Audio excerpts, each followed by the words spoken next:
శుక్లాంబరధరం విష్ణుం శశివర్ణం చతుర్భుజం ప్రసన్నవదనం ధ్యాయేత్ సర్వవిఘ్నోపశాంతయే. ఓం గం గణపతయే నమః. ఓం శ్రీమాత్రే నమః. ఓం శ్రీ గురుభ్యో నమః. ఓం శ్రీ మహాసరస్వత్యై నమో నమః. ఇప్పుడు మనం 1 మార్చ్ 2026 నుండి 31 మార్చ్ 2026 వరకు కూడా 12 రాసుల వారికి ఎలా ఉండబోతుందో ఇప్పుడు మనం తెలుసుకుందాం. దానికంటే ముందర ఏ రాశిలో ఏ గ్రహాలు ఉన్నాయో తెలుసుకుందామండి. 26 మార్చి నుండి శుక్రుడు వస్తున్నాడు. గురుడు మిథున రాశిలో ఉన్నాడు, వక్రగతిలో ఉన్నాడు. కేతు సింహరాశిలో ఉన్నాడు. అలాగే రవి, బుధ, కుజ, శుక్ర, రాహువులు కుంభరాశిలో ఉన్నారు. అంతేకాకుండా శనీశ్వరుడు మీనరాశిలోను, శుక్రుడు 2వ తారీఖు నుండి 2 మార్చి నుండి శుక్రుడు ఉచ్చ స్థితిలో మీనరాశిలో ఉండబోతున్నాడు. బ్రహ్మాండం, ఎగ్జాల్టేషన్కి వచ్చేస్తున్నాడు. రవి 15వ తారీఖు నుంచి మనకి మీనరాశిలో వస్తున్నాడు. ఇప్పుడు వాళ్ళు ఇచ్చే ఫలితాలు ఒక్కొక్కటి తెలుసుకుందామండి. ముఖ్యంగా ఈ నెల మొత్తం కూడా కాలసర్ప దోషంలోనే ప్లానెట్స్ అన్ని ఉండిపోయాయండి. అంటే మనిషి మీద ప్రభావం అనేది చాలా తక్కువ చూపిస్తాయి. ఇంతకుముందు చెప్పినట్టుగానే మన దేశాల మీద చూపిస్తాయి తప్ప, రాజకీయ నాయకుల మీద, మంత్రుల మీద చూపిస్తాయి తప్ప గ్రహాల ప్రభావం కాలసర్ప దోషం అనేది చాలా తక్కువగా మనిషి మీద ప్రభావం చూపిస్తుంది. ఇప్పుడు మనం తెలుసుకుందాం. సింహరాశి వారికి ఆదాయం అంటే ధనం విషయంలో ఏమాత్రం ఇబ్బంది పడరండి. ఎందుకంటే శుక్రుడు బాగున్నాడు, శుక్రుడు కూడా ఉన్నాడు, రవి కూడా చూస్తున్నాడు కాబట్టి, లగ్నాధిపతి ద్వితీయ భావం చూస్తున్నారు కాబట్టి ఆర్థికంగా నిలదొక్కుంటారు. కుటుంబంలో సమస్యలు తగ్గుతాయి. కుటుంబంలో నియమనితే మీకు ఉంటుంది. మీరు ప్రయాణాలు చేయవస్తుంది. బహుశా మీ తమ్ముళ్ళని చెల్లెల్ని కలుస్తారు. వార్తా సంస్థలలో చేసే వాళ్ళకి, వార్తా సేకరణ ఉన్న వాళ్ళకి ప్రజ్ఞావంతులుగా ఉంటారు. మీరు బాగా తెలియని వాళ్ళు. మీ స్ట్రాటజీ బ్రహ్మాండంగా ఉంటుంది. కమ్యూనికేషన్ స్కిల్స్ బాగా పెంచుకుంటారు. విద్యలో రాణిస్తూ ఉంటారు. విద్యలో మీరు విద్యరీత్యా బాగా ధన సంపాదన, విద్యలో బాగా రాణించడం జరుగుతుందండి. ముఖ్యంగా మీ సంతాన విషయంలో ఏమాత్రం ఇబ్బంది పడరు. మీకు పుత్ర సంతాన యోగం కలగడానికి అవకాశాలు ఉన్నాయి. సాహిత్య రంగంలో, కళ రంగంలో, సాహిత్య రంగం బాగా అవకాశాలు మీకు వస్తాయి. జీవించి ఉన్నంత కాలము డబ్బు సంపాదన ఉంటుంది. ఎవరికైతే పంచమస్థానం గురుడు ఉన్నారంటే కొంతమంది సాహిత్య రంగంలో కూడా రాణిస్తారు. అంతేకాకుండా మీకు ధర్మ కార్యాలు, శుభకార్యాలు చేస్తుంటారు. స్టాక్ మార్కెట్లో కూడా ధన సంపాదన మీకు ఉంటుంది. 7వ స్థానంలో రవిది, కుజ, బుధ, రాహు, ఈ నలుగురు మంచివాడు కాదు. అవునా? నిజంగా మంచివాడు కాదండి. కాకపోతే రవి మారిపోతున్నాడు. కుజ, బుధులు ఉన్నారు, కలిసి రాహు ఉన్నారు. ఈ కాంబినేషన్ ఏంటి అంటే 7వ స్థానం ఉంటే మీరు విద్యలో బాగా రాణిస్తారు. కానీ వివాహాలు, వేడుకలు ఆలస్యం అయిపోతూ ఉంటాయి. కుజరాహువులు స్పోర్ట్స్ రంగంలో మాత్రం మీరు బాగా ప్రయాణాలు చేస్తారు. స్పోర్ట్స్ ఆడడం కోసం ఇద్దరు ప్రయాణాలు చేస్తుంటారు. భూములు కూడా కొనుక్కుంటారు. కానీ వివాహ శుభకార్యాలు ఆలస్యం అయిపోతూ ఉంటాయి. కానీ 8వ స్థానంలో శనితో కలిసి శుక్రుడు ఉన్నాడు, రవి కూడా ఉన్నాడు. 8వ స్థానము దోషమే.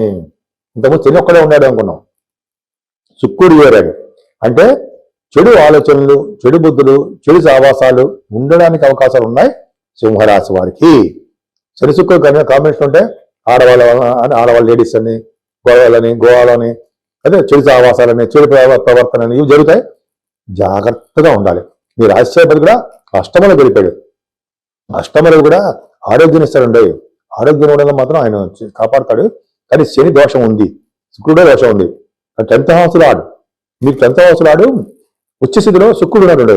విషయం చెప్పాలి, ధనానికి శుక్రుడు కూడా యోగిస్తాడు. ఆయన ఉద్యోగంలో ప్రజలు ఇబ్బంది కలిగిస్తాడు తప్ప ధన విషయంలో మాత్రం ఏమీ ఇబ్బంది ఉండదు. 8వ స్థాన శుక్రుడు ధనాన్ని, జీవించి ఉన్నంతకాలం 8వ స్థాన శుక్రుడు డబ్బులు, ఐశ్వర్యాన్ని ఇచ్చి తీరుతాడు. నా సొంత కలుతం కాదు. భాగ్యస్థానంలో శుక్రుడు ఉన్నాడు మళ్ళీ 26 నుంచి. 10th house lord 9th house అంటే విదేశాలు వెళ్ళి తీరుతాడు. అంటే మీ ఉద్యోగ రీత్యా, మీ పర్సనల్ పనుల రీత్యా విదేశాలు వెళ్ళడం ఖాయమే. శుక్రుడు వలన అదృష్టాన్ని, శుక్రుడు వలన అభిమానాన్ని, అదృష్టాన్ని, అలాగే వివిధ రకాల సుఖాలని అన్ని రకాలుగా యోగించి తీరుతుంది. అంతేకాకుండా సింహరాశి వారికి గురు ప్రభావం కూడా ఉందండి. ఆపస్థాన గురు బలం కూడా అత్యంత యోగవంతంగా చెప్పవచ్చు. ధనలాభం బాగుంటుంది. సో మీకు లాభంలో దశమంలో శుక్రుడు, లాభంలో గురుడు కూడా యోగవంతంగానే ఉంది. 12 రాశుల వారికి చిన్న సూచన ఏంటంటే మేషం నుంచి మీనరాశి వారి వరకు కూడా మీరు మీ జాతకాలు చూపించుకోదలుచుకుంటే మీకు ముందుగా మీ date of birth, time of birth, place of birth 3 ఉండాలండి. నేను ఆది ఆస్ట్రాలజీ నుంచి చెప్తున్నాను.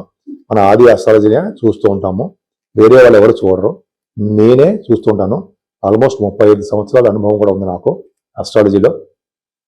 2000 ఇయర్లో ఎంఏ ఆస్ట్రాలజీ చేశాను. దానికంటే 2000 ఇయర్లో 26 ఇయర్స్ అయింది.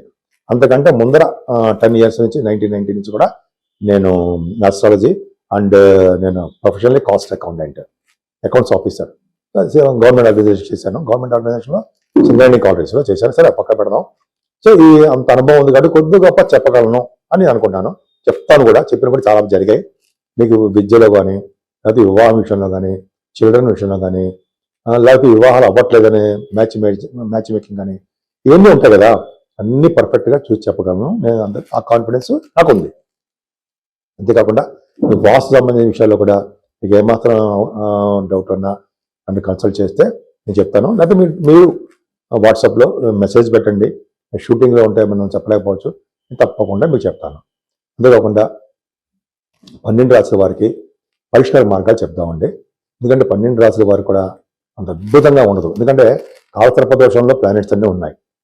అంటే మనకి నెగిటివ్ ఎనర్జీ వస్తుందా అంటే నెగిటివ్ తక్కువ ఉంటుంది. ఏదైనా మన జాగ్రత్త మనం చేసుకోవాలి. కాబట్టి రాహుకి మనం కాలసర్పదోషం ఉంది కాబట్టి రాహు నుంచి కేతు మధ్యలో గ్రహాలు ఉన్నాయి. అంటే సవ్యకాల సర్పదోషము అంటాం. మనం అంటే ప్రతి రాశి వారికి కూడా అవకాశం ఉంటే కాళహస్తి వెళ్ళి రాహు కేతులు పూజ చేయించుకోవడం కంపల్సరీ. మనం అక్కడ వెళ్ళాము, ఆన్లైన్ ద్వారా చేయించుకుంటాము. ఇంకా చేయలేము, మన ఇంట్లోనే మన ఊళ్ళోనే రాహుకు సంబంధించినటువంటి నవగ్రహాల్లో కేతుకు సంబంధించిన పూజలు చేయించుకోవడం. అది కూడా చేయలేకపోతే రాహుకు సంబంధించినటువంటి స్తోత్రాలు ఇంట్లో చదువుకోవడము, కేతు గణపతి ఆరాధన, సుబ్రహ్మణ్య ఆరాధన చేసుకోవడం వల్ల ఈ రాహు కేతు యొక్క ప్రభావం తగ్గుతుంది. అమ్మవారి పూజలు కూడా చేసుకోవడం వల్ల అదృష్టం బట్టి మనకు రాహు కేతు ప్రభావం తగ్గుతుంది. అంతేకాకుండా అమ్మవారి కనకదుర్గ అమ్మవారికి మనం పౌర్ణమి పూట కానీ అమావాస్య పూట కానీ హోమాలు చేస్తూ ఉంటారు. హోమాలు చేస్తే ముందర అంటే జస్ట్ అమ్మవారి హోమం చేసే ముందర నవగ్రహాలు కూడా మనం చేస్తూ ఉంటాం. సో నవగ్రహాలు చేయడం వల్ల ప్లస్ అమ్మవారికి హోమాలు చేయడం వల్ల చండీ హోమం ఈ 12 రాశుల వారికి నవగ్రహాల వల్ల వచ్చే దోషాలు చాలా మటుకు తగ్గుముఖం పడడానికి అవకాశాలు ఎక్కువ ఉన్నాయి. అంతేకాదండి, శనీశ్వరుడు కూడా మనం చెప్తూ ఉంటాం కదా, శనీశ్వరుడు దోషం కూడా చాలా ఉంటుంది. అష్టమ శని దోషము, అర్ధాష్టమ శని దోషము, ఏలినాటి శని ప్రభావం అంటూ ఉంటాం. సో ఈ మీకు రాశులు తెలుసు ఎవరెవరికి ఏమున్నాయో. సో ఈ రాశుల వారు కూడా శని దోషం తగ్గడానికి ఓం శం శనీశ్వరాయ నమః, ఓం శం శనీశ్వరాయ నమః, ఓం శం శనీశ్వరాయ నమః మంత్రం కానీ, లేదా మనం మందపల్లిలో పూజ చేయించుకోవడం కానీ, తిరునల్లారు వెళ్ళడం కానీ అవన్నీ మనం చేయలేము. మన ఊళ్ళోనే శనీశ్వరుడికి 7 శనివారాలు దండం పెట్టుకోవడం, ఆంజనేయ స్వామి వారి దర్శనం చేసుకోవడం, వెంకటేశ్వర స్వామి వారి దగ్గర అంటే దగ్గర కాదు, ధ్వజస్తంభం కొంచెం దగ్గరలోనే అఖండ దీపారాధన, ఒక పెద్ద ప్రమిదిలో ఒక ఒత్తి వేసి దీపారాధన చేయాలి. ఆ చేసిన పుణ్యం వెంకటేశ్వర స్వామి వారు శనీశ్వరుడికి ట్రాన్స్ఫర్ చేసి మనకు ప్రభావం తగ్గిస్తారని చదివాను ఎక్కడో, అది కరెక్ట్. తర్వాత శివాభిషేకాలు ఎప్పుడూ మర్చిపోకూడదు.